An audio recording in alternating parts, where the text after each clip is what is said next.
Assalamualaikum warahmatullahi wabarakatuh. Hai teman-teman, nama saya Rodi Abdillah. Kalian bisa manggil saya Rodi. Pada saat ini saya merupakan mahasiswa Universitas Muhammadiyah Malang, Fakultas Agama Islam, jurusan PAI 2017. Pernah kita jumpai bahwa ketika kita menanyakan kepada para anak-anak atau para pelajar-pelajar tentang cita-cita, mereka tuh cenderung berubah-ubah tanpa kita sadari. Hal itu pasti terjadi. Contoh ketika kita menanyakan kepada anak kecil, anak TK, ketika kita menanyakan kamu ingin cita-citanya apa, dia mengatakan ingin dokter, ingin polisi.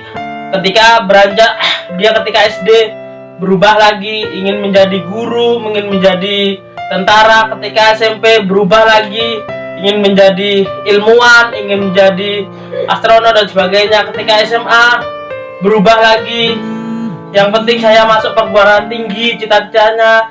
Ketika kuliah berubah lagi, dia hanya ingin lulus tepat waktu, gitu dan sebagainya. Itu hanya sebagai contoh.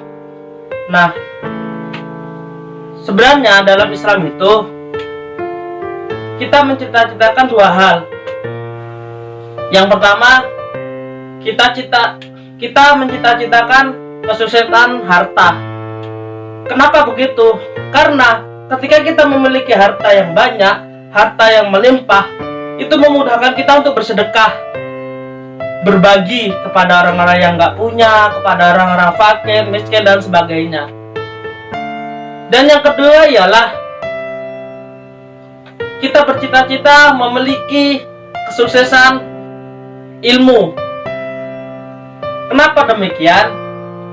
Karena ketika kita memiliki ilmu yang banyak, maka disitulah ladang beramal kita. Dari kesuksesan ilmu tersebut kita dapat beramal, mengajarkan kepada anak-anak, kepada saudara-saudara kita suatu ilmu yang kita miliki, mempraktekkan ilmu yang kita miliki. Nah, dari kedua cita-cita tersebut kita memilih yang mana? Alangkah baiknya kita memilih kesuksesan harta maupun ilmu. Nah, dari situ kita akan mengetahui tujuan dari kedepannya kita, tujuan pendidikan selanjutnya untuk meraih cita-cita tersebut. Sebenarnya apa sih tujuan pendidikan? Tujuan pendidikan ialah kita memiliki kepribadian yang Islam, yang beriman, takwa, berilmu pengetahuan yang luas, dan menjadi hamba yang taat. Nah, dari situ itu akan mendorong kita atau membimbing kita menjadi muslim yang baik.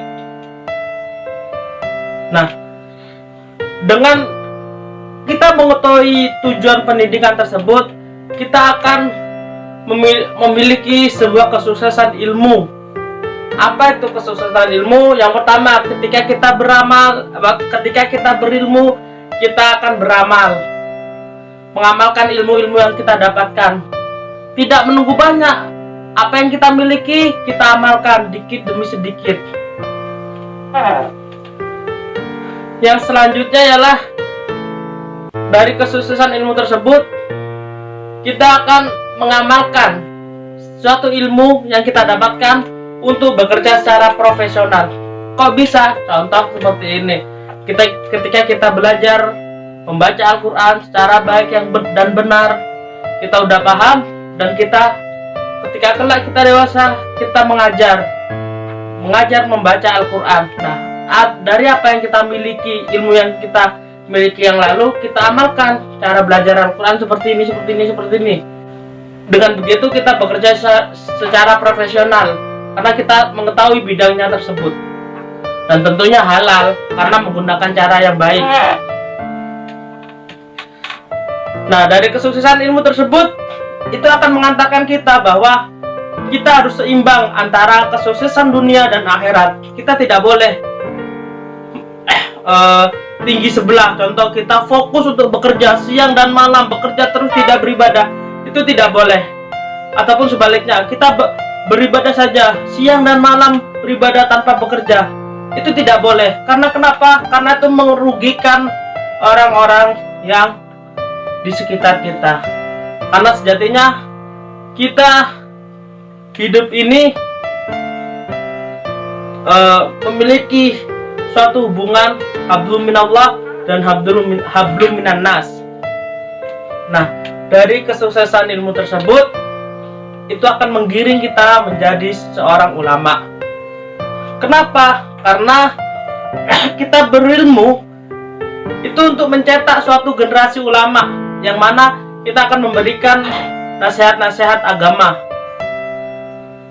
Nah, dalam memberikan nasihat-nasihat tersebut kita tidak boleh ngasal. Kita harus mengetahui ilmu dasarnya.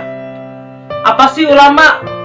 Ulama adalah mereka merupakan sumber informasi pengetahuan. Jadi kita harus sebelum menyampaikan suatu ilmu, kita harus mengetahui dasarnya seperti apa, ilmunya seperti apa, tidak asal-asalan. Wallahu a'lam bishawab. Sekian dari saya, kurang lebihnya mohon maaf. Wassalamualaikum warahmatullahi wabarakatuh.